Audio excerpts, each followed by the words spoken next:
Bagaimana kehidupan beragamamu dulu? Apa yang kamu yakini? Apa permasalahan yang kamu temukan di Kristen dan di Alkitab? Sehingga kamu berpindah masuk Islam. Suatu hari, aku pernah merasakan pengalaman spiritual yang mendorongku mencari jalan spiritual. Dan aku memilih Kristen. Aku menyadari ada beberapa masalah saat aku mulai membaca Alkitab. Yesus tidak mengajarkan tentang Kristen. Dia tidak mengajarkan inkarnasi. Dia tidak mengajarkan Trinitas. Dia tidak mengajarkan penebusan dosa. Dan ini skandal. Penganut Kristen umumnya tidak tahu apa yang dikatakan cendekiawan mereka tentang ini. Assalamualaikum warahmatullahi wabarakatuh, Paul William. Waalaikumsalam. Terima kasih banyak. Senang sekali bisa hadir. Terima kasih. Aku ingin mulai dengan siapa, Paul Williams. Bisa tolong ceritakan singkat tentang dirimu? Oh wow, singkat ya, aku lahir di Essex, wilayah di sebelah timur London, beberapa tahun lalu. Saat ini, aku membuat konten-konten di blog teologi, menelah tentang agama-agama Ibrahim, yakni Yahudi, Islam dan Kristen.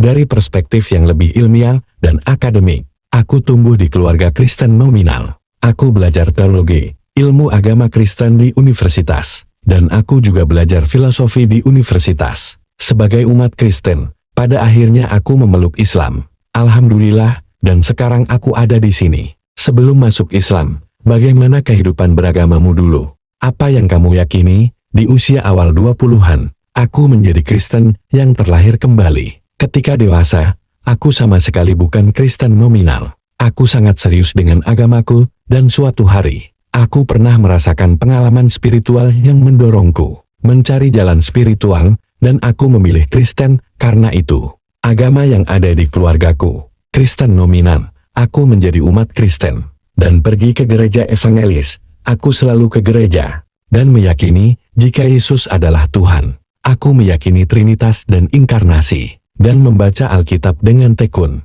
Ini berlangsung selama beberapa tahun. Tapi sebelum Kristen, kamu seorang ateis. Ya betul, sebelum Kristen, aku seorang ateis saat masih remaja. Lalu di awal usia 20-an, aku ingat suatu pagi, Minggu pagi, aku pulang mengendarai sepeda dari pesta semalaman di London.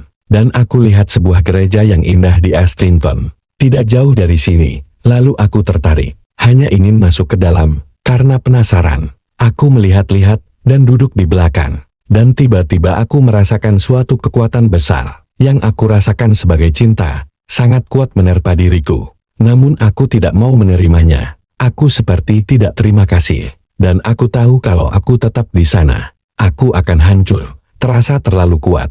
Jadi aku pergi.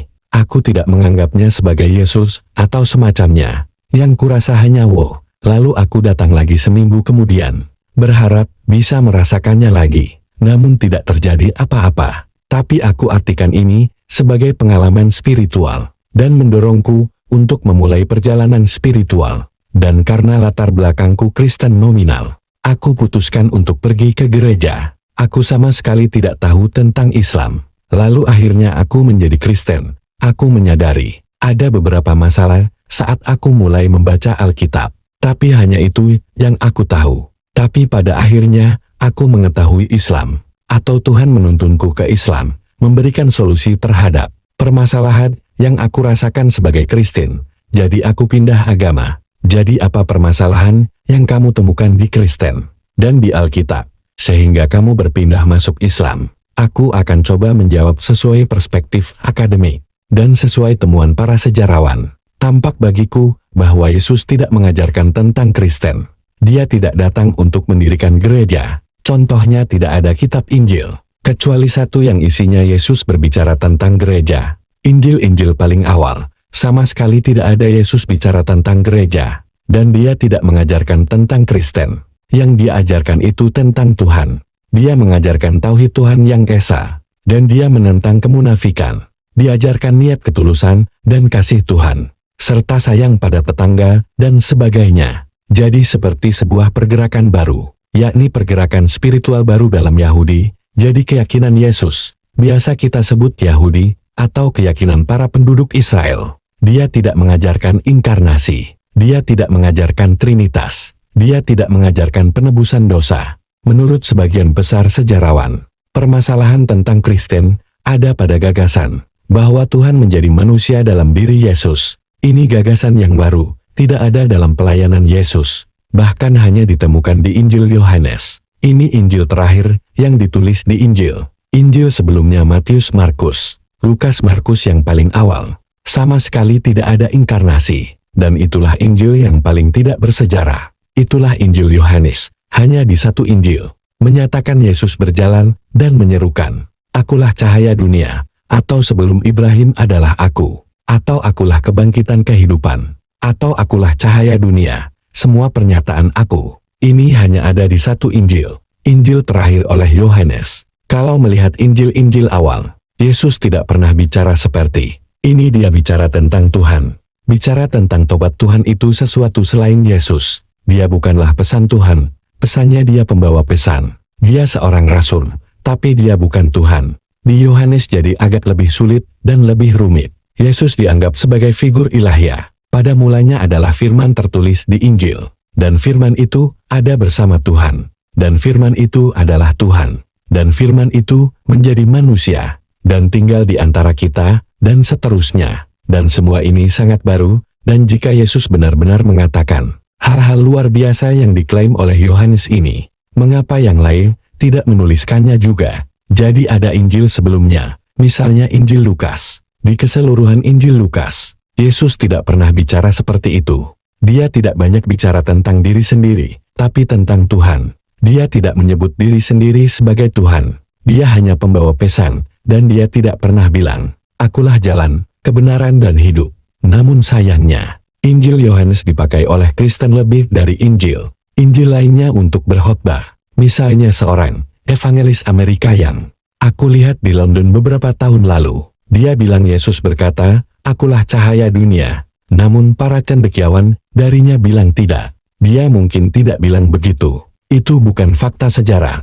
Jadi semua ini skandal. Penganut Kristen umumnya tidak tahu apa yang dikatakan cendekiawan mereka tentang ini. Ini mengkhawatirkan. Karena bagaimana bisa kamu yakin, jika ternyata isinya kisah-kisah karangan. Ada kisah-kisah karangan dalam Injil-Injil itu. Ini bisa menggoyahkan keyakinanmu. Dan jika Yesus tidak mengajarkan Trinitas, dan dia tidak meyakini dirinya sebagai putra Tuhan, menurutku itu berbahaya bagi Kristen. Tapi bukan itu masalahnya, melainkan misalnya, Yesus asli berdasarkan sejarah, atau keabsahan Injil-Injil, dan bukan didasarkan pada skeptisisme. Tapi berdasarkan apa buktinya, dan seringkali buktinya tidak ada untuk keabsahan mereka. Dan itulah masalahnya, ketika kamu menemukan ketidaksesuaian dalam Kristen. Aku ingin tahu pendapatmu tentang Islam. Apakah dulu kamu berprasangka buruk? Tentu saja aku, sebagai seorang Kristen.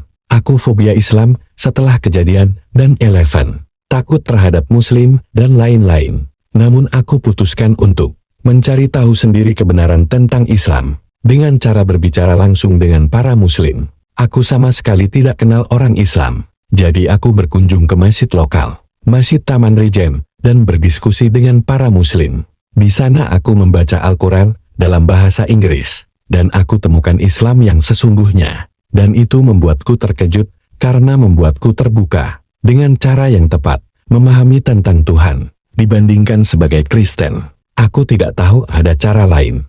Aku tidak tahu kalau Islam juga menghargai Yesus dan ibunya. Sebuah surat dalam Al-Quran diberi nama Maryam, atau Mary dalam bahasa Inggris. Seperti itulah kira-kira bagiku. Apa jawaban lain yang kamu temukan dalam Islam, yang tidak bisa kamu temukan dalam Kristen? Bisa kamu ceritakan pada kami beberapa jawaban dari pertanyaan mendalam yang masih membuat bingung para ahli agama Kristen atau uskup agung? Contohnya persoalan penderitaan, persoalan kejahatan di dunia. Umat Kristen memiliki gagasan bahwa Tuhan amat sangat penyayang. Lalu kamu pikir, lalu kenapa orang mati karena penyakit? Bagaimana dengan bencana alam? Aku sebenarnya pernah mendengar Uskup Agung Canterbury, Justin Welby, berbicara tentang ini, dan dia tidak punya jawabannya. Aku merasa kecewa, karena, kalau saja, aku tidak keberatan kalau dia ambil dari Al-Quran. Maksudku ada jawabannya dalam Islam. Jawaban sesungguhnya tentang inti hidup kita di dunia, dan sifat-sifat Tuhan, bahwa kehidupan itu hanyalah ujian, dan akhirat, lalu ganjarannya, Banyak sekali jawaban. Tapi Kristen tidak memakai penjelasan ini. Maksudku aku tidak keberatan jika mereka pinjam saja, ya kan? Lalu kemudian pertanyaan lainnya tentang persoalan siapa itu. Yesus siapa Yesus? Menurut cendekiawan barat, dia pikir dia seorang rasul. Oke baiklah. Itulah yang diajarkan Al-Quran. Apalagi dia pikir dia seorang Al-Masih. Al-Quran mengajarkan seperti itu. Dia tidak merasa dirinya sebagai Tuhan. Al-Quran mengajarkan seperti itu. Dia tidak mengajarkan Trinitas. Dia tidak mengajarkan inkarnasi. Dia tidak mengajarkan. Dia tidak mendirikan gereja. Sebenarnya menurut para sejarawan dan para Muslim tidak meyakini dia mendirikan gereja Katolik. Jadi ada kesesuaian yang luar biasa antara pendapat cendekiawan barat terbaru tentang Yesus dan yang dikatakan Al-Quran tentang Yesus, dan menurutku, ini suatu keajaiban Al-Quran yang jarang dibicarakan. Jika kita bicara keajaiban Al-Quran, tentu ada banyak sekali. Dan bagiku ini, salah satunya. Bukti apalagi yang bisa kamu jelaskan, yang bisa menyangkal keyakinan inti agama Kristen? Mari kita bahas penebusan dosa dulu, dan aku berikan satu versi tentang bagaimana umat Kristen memahaminya. Banyak umat Kristen yang bilang Yesus adalah Tuhan, dan dia meninggal demi dosa-dosamu. Aku pikir menarik sekali. Artinya kamu bilang bahwa Tuhan mati demi dosa-dosaku. Masalahnya menurut Alkitab tertulis Tuhan itu abadi. Namun kamu meyakini bahwa Yesus mati demi dosa-dosaku. Mereka bilang, oh wow, kok Tuhan tidak mati? Yang meninggal adalah manusia. Yesus manusia, mati demi dosa-dosamu. Menarik. Jadi menurutmu, kamu mempercayai pengorbanan manusia, dan itulah cara untuk berdamai dengan Tuhan. Itulah penebusan dosa. Tapi itu bukan benar-benar pengorbanan manusia. Lalu apa jika Yesus itu manusia, dan dia dikorbankan demi dosa-dosamu? Itulah yang tadi kamu bilang. Yesus tidak berkeliling mengajarkan pengorbanan manusia. Dia mengajarkan Tuhan yang pengasih dan penyayang. Itu salah satu permasalahannya. Selain itu, permasalahan tentang Trinitas, ada dua masalah. Pertama, Yesus tidak pernah mengajarkannya. Tidak diyakini oleh para pengikutnya. Itu masalah besar bagiku. Kedua, mereka bilang, jika Tuhan itu satu, tapi Bapa adalah Tuhan, Putra adalah Tuhan, dan Roh Kudus juga Tuhan. Jadi ada tiga, tapi mereka satu. Aku pikir loh, tunggu dulu. Bagaimana bisa Bapa Tuhan sesungguhnya, Putra Tuhan sesungguhnya, dan Roh Kudus juga Tuhan sesungguhnya? Namun hanya ada satu Tuhan. Kamu baru saja bilang ada tiga Tuhan. Gagasan tentang Trinitas terbentuk perlahan-lahan selama beberapa abad. Jadi pada awalnya, hanya ada Tuhan. Bapa sebagai Tuhan. Kemudian permasalahannya. Lalu siapa Yesus terkait Tuhan? Kemudian di abad berikutnya, ada gagasan, jika hubungan Yesus dan Tuhan, bahwa Tuhan adalah Tuhan. Namun entar, bagaimana Yesus bersifat ketuhanan? Namun kemudian di abad berikutnya, di Konsili Nikea di Turki, pada Konsili Nikea secara resmi, diputuskan oleh para uskup di bawah Kaisar Konstantinopel, bahwa Tuhan dan Bapa itu setara mereka. Mereka adalah zat yang sama, atau dalam bahasa Yunani, homo uzon homo berarti sama, dan usia berarti zat. Jadi Putra dan Bapa adalah zat yang sama. Dengan kata lain, Yesus adalah Tuhan. Banyak orang berpendapat Nikea tentang Trinitas. Tapi bukan Konsili Nikea tidak menyebutkan Trinitas. Itu terbentuk sesudahnya. Di Konsili Kalsedan dan Konstantinopel, di Nikea, mereka membahas tentang hubungan antara Putra dan Bapa. Dan satu-satunya ayat Trinitas di Alkitab. Karena ada satu, dan itu palsu. Itu ditambahkan kemudian. Dan kita tahu ini pada 1 Yohanes 5,7, jika kamu melihat di Alkitab modern. Sebagian besar Alkitab modern sudah menghilangkannya. Isinya ada tiga yang menjadi saksi di surga, Bapa Firman, dan Roh artinya Bapa, Putra dan Roh Kudus. Tapi ini ayat karangan yang semua orang sekarang setuju, kecuali para fundamentalis, bahwa ayat ini ditambahkan ke Alkitab. Jika ayat Trinitas itu dihilangkan, seperti yang dilakukan semua cendekiawan, tidak ada di Alkitab yang bicara tentang Trinitas. Kamu bilang para penulis Injil Matius, Markus, Lukas, dan Yohanes. Siapa mereka? Apakah ada catatan sejarah tentang mereka? Atau mereka hanya anonim? Benar sekali. Keempat penulis Injil itu anonim. Contohnya Injil Matius yang pertama di Perjanjian Baru. Buku pertama dalam Perjanjian Baru. Tidak pernah dikatakan ditulis oleh siapa. Umat Kristen yang aku tanya menentangnya. Jadi aku bilang oke, tunjukkan padaku. Berikan aku ayat di Alkitab manapun yang tertulis nama orang yang menulisnya.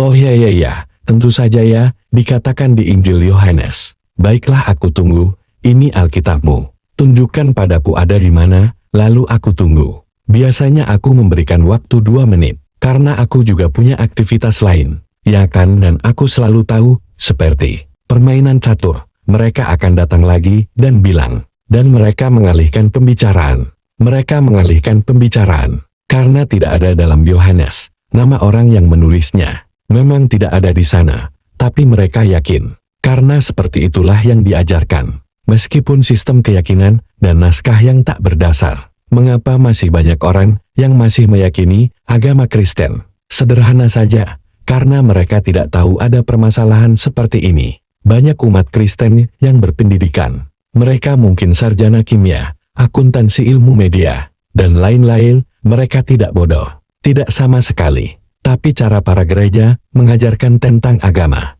Mereka tidak mengajari untuk memahami naskah kitab mereka sendiri. Para pendeta, pastor dan uskup yang mengajarkan atau berkhotbah sudah dilatih di universitas. Mereka tahu Injil Yohanes yang paling tak bersejarah di antara 4 Injil. Mereka tahu itu karena mereka sudah belajar tentang itu. Tapi bagaimana mungkin orang gereja tidak tahu? Banyak penyebabnya. Bart Ehrman, seorang akademisi Amerika, telah membicarakan tentang ini. Beberapa uskup tidak mau kehilangan pekerjaan. Mereka tidak mau mengajarkan umatnya. Oh ya, Alkitab kita tidak seperti yang kalian pikirkan. Atau mereka tidak ingin umat Kristen kecewa. Mereka tidak ingin mengganggu. Atau mungkin mereka tidak tahu cara menyampaikannya. Atau mereka hanya melarikan diri. Tapi apapun alasannya, mereka tidak melakukannya. Biasanya tidak sama sekali. Jadi bagiku, ini skandal dalam Kristen, atau mereka memang tahu. Namun mereka berpura-pura. Seperti yang aku lakukan sebagai Kristen, sudah sejak lama. Seperti kamu yakin, tapi masih ada keraguan besar. Lalu kamu abaikan saja, dan terus melanjutkan hidup. Jika ajaran Kristen tidak benar, lalu mengapa ada beberapa umat Kristen yang merasa damai saat mereka serius mengamalkan keyakinannya? Ajaran Kristen sebagian besar benar. Mengapa begitu? Maksudku Kristen meyakini satu Tuhan. Aku tahu kita sudah bicara tentang Trinitas, tapi mereka sebenarnya meyakini satu Tuhan. Mereka percaya malaikat.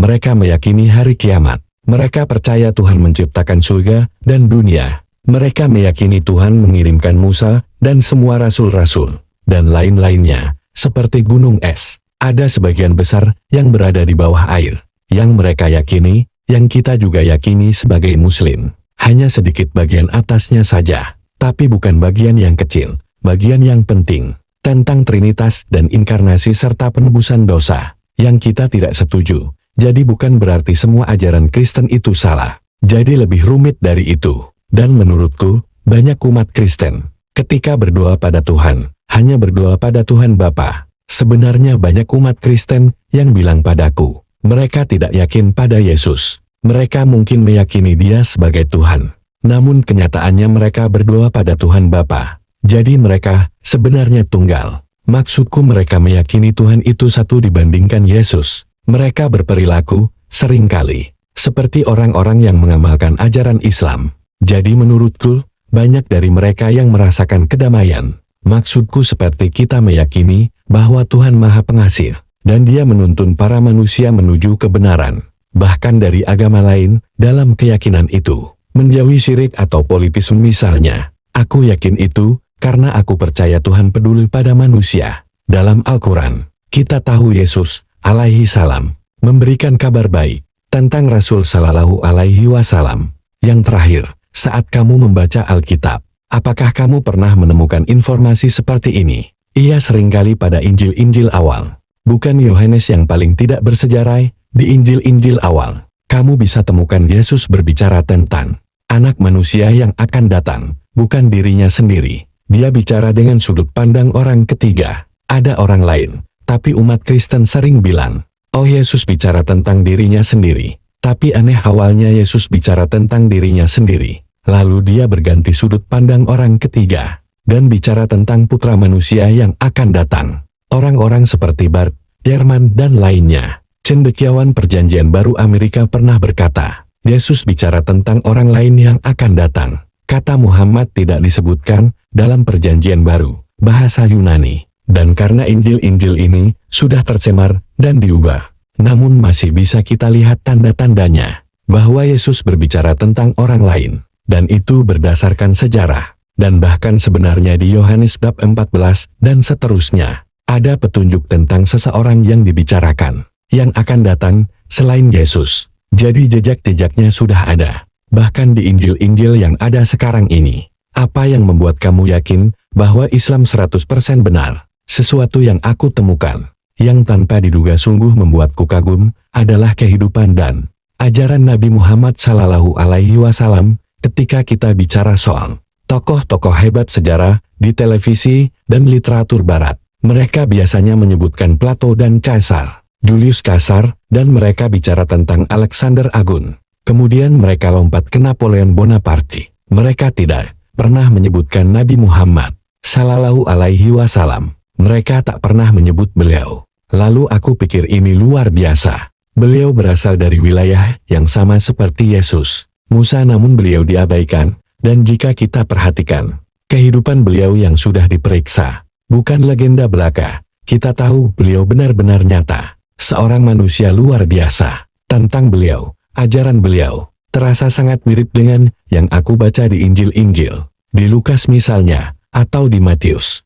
Menurutku masih banyak kebenaran dalam Injil-Injil ini. Jadi saat aku pelajari ajaran Muhammad Sallallahu Alaihi Wasallam, aku melihat tanda-tanda seorang guru spiritual sesungguhnya. Dan itulah persoalan bagiku dalam menerima Islam. Karena aku melihat ada hubungan antara Yesus dan Muhammad Sallallahu Alaihi Wasallam. Jika Yesus seorang rasul, begitu pula Muhammad Sallallahu Alaihi Wasallam. Jika Musa seorang rasul, tentu Muhammad Sallallahu Alaihi Wasallam juga. Karena mereka sama, mereka tak terpisahkan.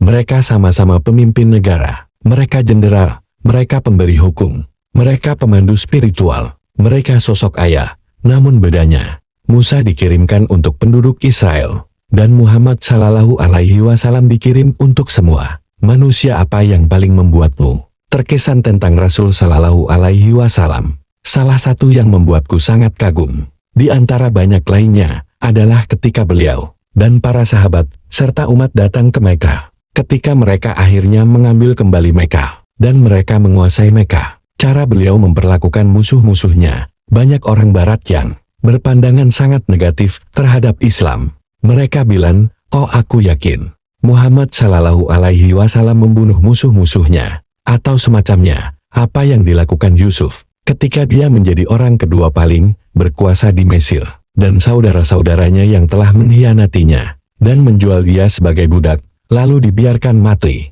Bagaimana dia memperlakukan orang-orang buruk ini? Dia memaafkan mereka, dia mengasihani mereka, dan inilah contoh yang Nabi Muhammad Sallallahu Alaihi Wasallam jelas-jelas gunakan saat beliau menguasai Mekah dari orang-orang kafir. Sebagai penguasa, kekuasaan mutlak, beliau bisa saja menghancurkan mereka, tapi beliau tidak. Beliau memaafkan mereka. Inilah sungguh menampilkan karakter Rasul Sallallahu Alaihi Wasallam. Dan aku harap dunia Barat tahu tentang ini. Dunia Muslim tahu tentang ini, tapi dunia Barat tidak. Dan jelas, sayang sekali bagi mereka yang tidak mengetahui apa tujuan hidupmu sebelum masuk Islam. Dan setelah masuk Islam, aku selalu, tujuan hidupku sebelum masuk Islam masih tetap sama, untuk mencari kebenaran dimanapun berada. Aku rasa tidak perlu mencari di luar Islam, tapi aku masih mencari kebenaran dalam Islam. Aku masih berusaha belajar. Sebelumnya aku masih mencari-cari, tapi sekarang seperti sudah menemukannya. Tapi aku masih tetap mencari di sana, untuk ilmu dan pemahaman yang lebih mendalam. Di dunia saat ini, kita lihat ateisme semakin banyak, dan banyak orang yang juga meninggalkan Kristen, terutama di Inggris dan Eropa. Saat kamu perhatikan situasi sekarang, apakah menurutmu juga terjadi dalam Islam? Aku punya kenalan, Profesor Linda Woodhead. Dia seorang profesor di King's College di London. Dia seorang ahli terkemuka dalam keagamaan di Inggris, seorang sosiolog agama, dan dia menanggapi hasil sensus yang diterbitkan beberapa bulan lalu. Agama di Inggris menurun, dan turun dengan sangat tajam, selama beberapa dekade terakhir, dan arahnya cenderung terus menurun. Namun satu agama yang tidak turun di Inggris adalah Islam. Aku berada di Birmingham beberapa hari lalu. Aku mengobrol bersama pria ini, Asa Rashid, dia penulis. Buku ini Islam Menjawab Ateisme. Aku sarankan untuk membacanya. Birmingham itu mungkin kota kedua di Inggris. Dia berkata padaku, sekitar 40% penduduk Birmingham sekarang beragama Islam. Itu persentase yang sangat tinggi. Generasi pertama Muslim datang sekitar tahun 1950-an tahun 1960-an. Mereka tidak sepenuhnya mengamalkan Islam. Tentu mereka punya keturunan. Lalu aku bilang padanya tentang Profesor Linda Woodhead, tentang agama yang menurun, sekularisme, materialisme. Bagaimana dengan pemuda Muslim di Inggris? Di Birmingham, di kota kedua di Inggris. Apakah mereka salat? Mereka puasa. Oh ya, mereka lebih mengamalkan agama dibanding orang tuanya. Sehingga yang terjadi di Inggris, tentang para pemuda Muslim, mereka tidak hanya mempertahankan agama mereka. Mereka salat 5 waktu, dan mereka lebih mengamalkan agama dibandingkan orang tua mereka. Dan itu luar biasa, dan seseorang bilang padaku, dia tahu tentang Jerman. Karena aku pikir, wow, Inggris hebat ya. Oh tidak, itu juga terjadi di Jerman. Di tempat lain juga seperti itu. Di Eropa para Muslim keyakinannya tidak berkurang. Para pemudanya mempertahankannya dengan baik. Dan itu bagus untuk masa depan. Apa yang ingin kamu sampaikan? Untuk mendorong orang-orang yang menonton video ini, yang ingin masuk Islam, tapi masih ragu-ragu. Seseorang yang aku kenal, dia pendeta gereja Inggris. Dia seorang pendeta selama beberapa saat di gereja di London. Dan dia bilang saat memeluk Islam, dia merasakan tingkat pertemanan dan persaudaraan yang mendalam, yang tidak pernah dia rasakan sebagai umat Kristen. Dan aku juga merasakannya. Di gereja-gereja Kristen, kamu cenderung ramah, namun tingkat kedalaman persaudaraan antar sesama Muslim jauh lebih dalam. Begitulah kamu tidak akan sendirian. Jika kamu memeluk Islam, kamu akan bertemu keluarga di seluruh dunia. Kemudian kamu tahu yang Islam berikan, ya, kesempatan untuk membangun hubungan dengan pencipta kita. Dan kita punya tujuan hidup di dunia. Kita di sini tidak hanya untuk mengumpulkan harta.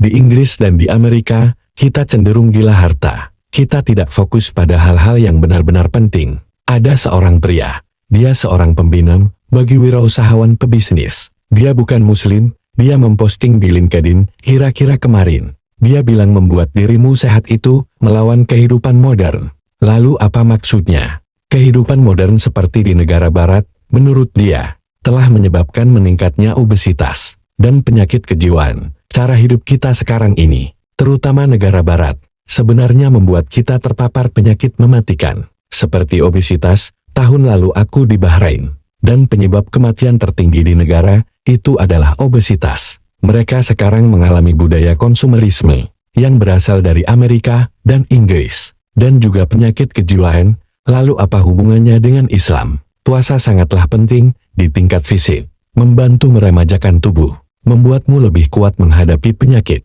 membuatmu lebih sehat dan bugar, memperbaiki kesehatan jiwa. Puasa ini bagian dari sunnah Rasul. Beliau puasa di hari Senin dan Kamis. Ini sangat menyehatkan. Orang Muslim telah melakukannya selama berabad-abad. Sedangkan penyakit kejiwaan, kita terobsesi pada dunia, kita terobsesi pada TikTok, terobsesi terhadap harta benda. Islam memberimu hubungan yang lebih mendalam dengan yang benar-benar penting, yakni pencipta kita. Kemudian pemahaman bahwa dunia ini hanya sementara, dan tujuan kita yang sesungguhnya ada di kehidupan berikutnya. Di akhirat, Islam yang kita sebut sebagai agama adalah cara hidup yang lengkap, mencakup kejiwaan fisik, pola makan, kerohanian, ekonomi, politik. Islam tidak memisahkan agama dari ranah-ranah pribadi.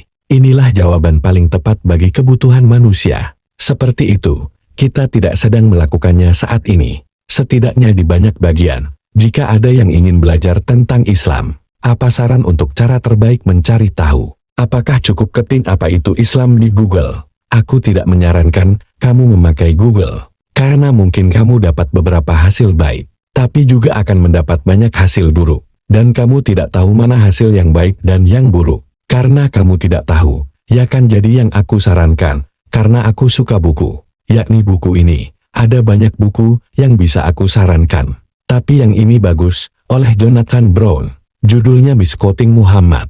Tantangan dan pilihan menafsirkan warisan Rasulullah. Ini pembukaan yang bagus untuk mengenal Islam, Al-Quran apakah asli, sejarah, dan kehidupan Rasul Sallallahu Alaihi Wasallam. Hadis bagaimana kita mengartikan Al-Quran. 4 mazhab semua ada di sini. Terakhir apa yang ingin kamu katakan pada umat Kristen yang sedang menonton? Sekarang aku ingin bilang, Yesus kalau kamu perhatikan di Injil, tidak mengatakan jika dia itu Tuhan dalam Injil. Dia mengajarkan tentang Tuhan-Tuhan itu. Sesuatu yang lain selain Yesus. Yesus sendiri yang bilang, dalam Injil, seorang pria mendatangi Yesus dan berkata, Guru yang baik, apa yang harus aku lakukan untuk mendapat hidup abadi? Yesus bilang, menurut Markus, mengapa kamu panggil aku baik? Tidak ada yang baik kecuali Tuhan. Itu yang ada di Injil. Injil awal Yesus menyangkal bahwa dia Tuhan. Dia menyebutkan Tuhan.